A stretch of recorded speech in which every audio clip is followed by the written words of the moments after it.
Volcano. The son of Mexico's ex-president says Mexico has cancer. My friend has cancer. She is Mexican.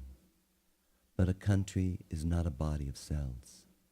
The drug cartels won't kill it. Colombia's still alive. Pili had the breast above her heart removed.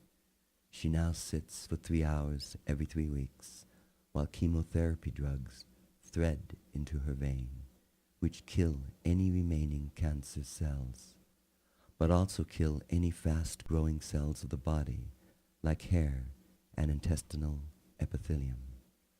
And so she is bald, and so she vomits. Police and army trucks thread the streets with black masked men who lean back upon big black guns, but I never see whom they kill or capture.